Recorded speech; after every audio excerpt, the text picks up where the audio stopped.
Engineers की फौज खड़ी की, डिग्रियां देखी, पैसा बहाया और दिया क्या तुमने मुझे?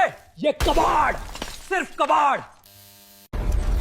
मैं इस रोबोट को सही कर सकता हूँ। मुझे एक मौका चाहिए, मैं इसे फिर से जिंदा कर दूंगा। क्या कहा तूने भिखारी? तेरी औकात है इसे ठीक करने की? इस ठीक करने के लिए बड़े बड़े साइंटिस्ट भी फेल हो गए। हमने इसमें 500 करोड़ लगाकर दिन रात एक करके भी हम इसे ठीक से नहीं बना पाए। तू तो किस खेत की मूली है? साल 2026 का भारत, आसमान को छूती इमारतें और हर तरफ होलोग्राम के विज्ञापन।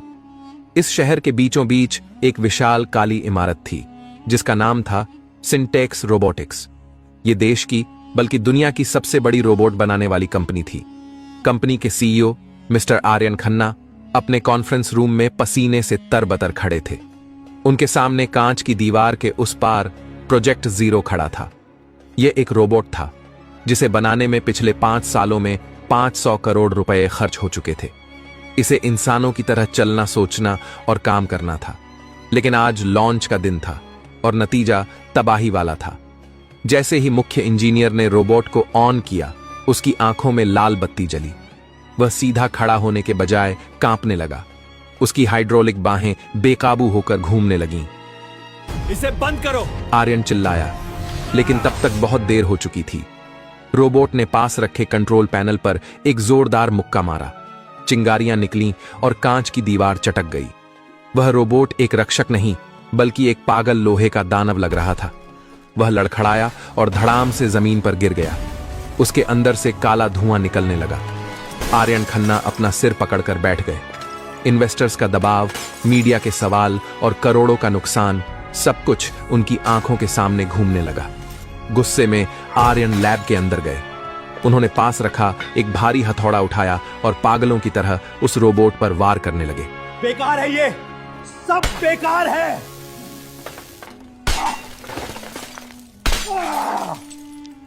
आर्यन चिल्लाए, इंजीनियर्स की फौज खड़ी की, डिग्रियां देखी, पैसा बहाया और दिया क्या तुमने मुझे?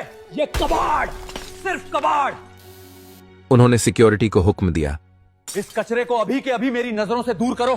इसे कंपनी के पीछे वाले डंपिंग ग्राउंड, कूड़ा घर में फिकवा दो। मुझे इसका एक पुर्जा भी नहीं देखना।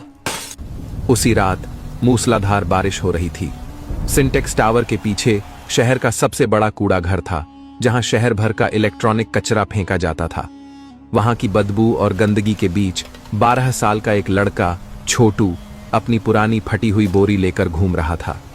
छोटू के पास कोई डिग्री नहीं थी, न ही कोई स्कूल था। उसका स्कूल यह कचरा था। वह बचपन से टूटे हुए रेडियो, फेंके गए फोन और जल चुकी मोटरों से खेलता था। उसमें एक अजीब कुदरती हुनर था। वह मशीन की आवाज सुनकर बता देता था कि खराबी कहाँ है। वह तारों को ऐसे जोड़ता था जैसे कोई चित्रकार पेंटिंग बना रहा हो। बारिश में भीगते हुए छोटू की नजर एक विशाल धातु के ढेर पर पड़ी। वह प्रोजेक्ट जीरो था जो कीचड़ में आधा ढंसा हुआ था। आम इंसान के लिए वह टूटा हुआ कबाड़ था, लेकिन छोटू की आंखों में चमक आ गई।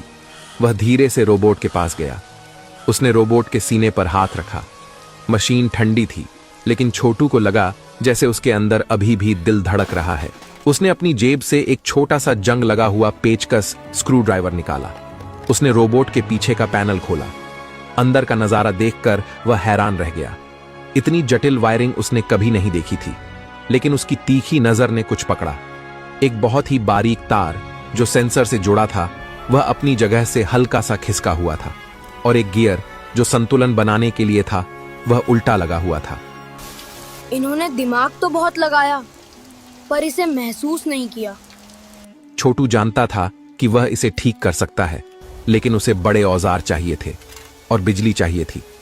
उसने इधर उधर देखा। बारिश तेज हो रही थी। उसने एक फैसला लिया।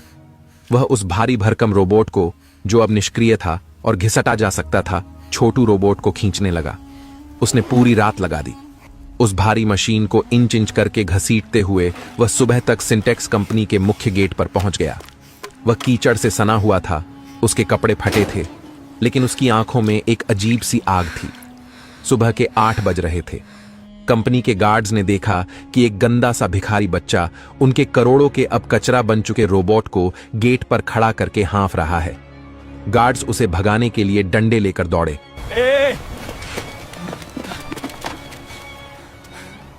पागल है क्या? यहाँ कबाड़ बेचने आया है? तभी एक काली कार वहां रुकी। शीशा नीचे हुआ। अंदर आर्यन खन्ना बैठे थे। उनकी आंखें लाल थीं और चेहरा उतरा हुआ था। छोटू ने गार्ड्स को धक्का दिया और चिल्लाया, साहब! ये कबाड़ नहीं है, ये जिंदा है। बस इसे सांस लेने में दिक्कत हो रही है। मुझे औजार दो, मैं इसे चलाकर दिखाऊंगा। आर्यन ने उस बच्चे को देखा। आर्यन खन्ना ने कार का दरवाजा खोला और बाहर निकले। उनके महंगे जूतों पर कीचड़ के छींटे पड़े, लेकिन उनका ध्यान उस बच्चे पर था। क्या कहा तुमने? क्या कहा तूने? आर्यन की आवाज भारी और सख्त थी। छोटू, जो ठंड से कांप रहा था, सीधा खड़ा हुआ। उसकी आंखों में डर नहीं, विश्वास था। साहब, आपके इंजीनियरों ने इसे दिमाग से बनाया है, दिल से नहीं। इसमें एक संतुलन की कमी है जो मैं ठीक कर सकता हूं। बस मुझे एक मौका और कुछ औजार चाहिए। पीछे से कंपनी के मुख्य इंजीनियर मिस्टर वर्मा और उनकी टीम भी आ गई। उन्होंने छोटू को देखा और जोर से हंस पड़े। मिस्टर खन्ना, वर्मा ने व्यंग्य से कहा, अब हम इस सड़क छाप भिखारी की बात सुनेंगे। हमने MIT और IIT से डिग्रियां ली हैं, सालों रिसर्च की है। जो मशीन हम ठीक नहीं कर पाए, वो यह अनपढ़ कचरा बीनने वाला ठीक करेगा? यह मजाक है।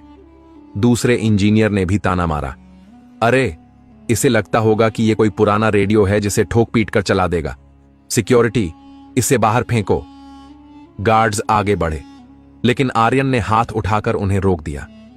आर्यन के पास अब खोने के लिए कुछ नहीं था। कंपनी दिवालिया होने की कगार पर थी और उस बच्चे की आंखों में वह जिद थी जो कभी आर्यन में हुआ करती थी। आर्यन ने कहा, अंदर आने दो इसे। लेकिन सर, वर्मा ने विरोध करना चाहा। मैंने कहा, इसे अंदर ले आओ और जो औजार ये मांगे इसे दे दो। वैसे भी वो मशीन अब कचरा है, ये उसे और कितना ही खराब कर लेगा। आर्यन ने फैसला सुना दिया। छोटू को उस हाईटेक लैब में ले जाया गया। चारों तरफ सफेद रोशनी, कंप्यूटर स्क्रीन और AC की ठंडक थी। छोटू वहां एक काले धब्बे जैसा लग रहा था। इंजीनियर्स ने जानबूझकर उसे परेशान करने के लिए पुराने और भारी औजार दिए।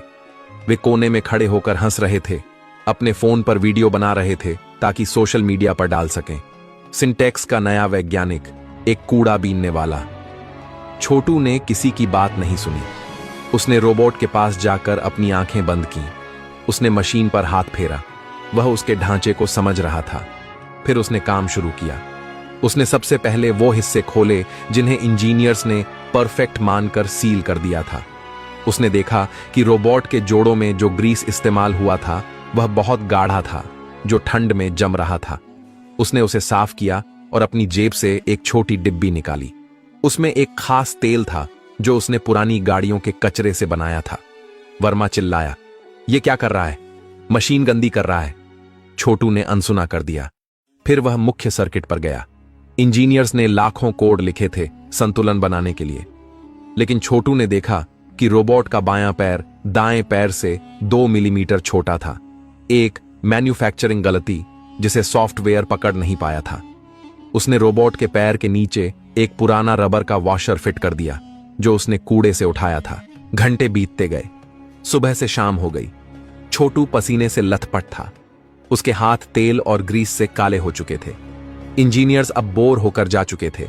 सिर्फ आर्यन खन्ना और वर्मा वहां रुके थे। हो गया, छोटू ने धीरे से कहा।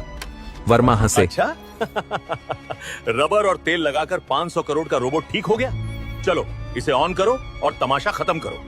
छोटू ने पावर बटन दबाने से पहले आर्यन की तरफ देखा। साहब, यह मशीन नहीं है, इसे हुक्म मत देना, इसे दोस्त की तरह बुलाना। वर्मा ने बटन दबाया। झूम, घड़-घड़। रोबोट की आंखों में लाइट जली, लेकिन तभी रोबोट के सीने से जोर की आवाज आई और धुआं निकलने लगा। रोबोट फिर से झटके लेने लगा। विस्फोट होने वाला है। मैंने कहा था ना, ये अनपढ़ लड़का हमें मरवाएगा। आर्यन का दिल बैठ गया। उसने छोटू की तरफ गुस्से से देखा। छोटू भी घबरा गया। ऐसा नहीं होना चाहिए था, लेकिन तभी छोटू को याद आया। छोटू ने रोबोट की गर्दन के पास एक तार को खींचा और उसे दूसरे सॉकेट में डाल दिया। यह बाईपास था। अचानक धुआं बंद हो गया। झटके रुक गए। लैब में सन्नाटा छा गया। रोबोट की आंखों का रंग लाल से बदलकर शांत नीला हो गया। रोबोट ने अपना सिर सीधा किया। उसने धीरे से अपना हाथ उठाया, बिल्कुल एक इंसान की तरह स्मूथ। वह मुड़ा और उसने लैब में रखे एक कांच के गिलास को उठाने के लिए हाथ बढ़ाया। इंजीनियर्स की सांसें थम गईं। पिछली बार उसने सब तोड़ दिया था। रोबोट की उंगलियों ने गिलास को कोमलता से पकड़ा और बिना तोड़े उसे उठाकर छोटू के सामने कर दिया, जैसे उसे पानी ऑफर कर रहा हो। आर्यन खन्ना अपनी जगह से हिल नहीं पाए। जो काम दुनिया के सर्वश्रेष्ठ इंजीनियर नहीं कर पाए, वो एक कूड़ेदान के वाशर और गंदे तेल ने कर दिया था। लेकिन असली चमत्कार अभी बाकी था। लैब में गहरा सन्नाटा था। मिस्टर वर्मा का मुंह खुला का खुला रह गया था। रोबोट अब पूरे कमरे में चल रहा था, बिना लड़खड़ाए, बिना शोर किए। उसकी चाल में एक गजब का संतुलन बैलेंस था। आर्यन खन्ना धीरे धीरे चलते हुए छोटू के पास आए। उन्होंने झुककर उस बच्चे के गंदे, काले, ग्रीस से सने हाथों को अपने हाथों में ले लिया। उनकी आंखों में आंसू थे। तुमने यह कैसे किया? आर्यन ने अविश्वास से पूछा। छोटू ने मासूमियत से जवाब दिया, साहब, आपके साहब लोग, इंजीनियर्स, किताब पढ़कर मशीन को समझाते हैं कि उसे क्या करना है। मैं मशीन की सुनता हूं कि वो क्या चाहती है। इसका एक पैर छोटा था, इसलिए ये गिर रहा था, और इसका तेल जम रहा था, इसलिए ये चिढ़ रहा था। मैंने बस इसे आराम दिया। मिस्टर वर्मा शर्म से सिर झुकाए खड़े थे। उनकी करोड़ों की डिग्रियां आज एक बच्चे की समझ के सामने बोनी साबित हो गई थीं। आर्यन ने उसी वक्त एक फैसला लिया। उन्होंने लैब के माइक पर घोषणा की, जिसे पूरी कंपनी ने सुना। आज से प्रोजेक्ट जीरो का नाम बदलकर प्रोजेक्ट छोटू रखा जाएगा। और मिस्टर वर्मा, आप आज से इस प्रोजेक्ट के इंचार्ज नहीं हैं।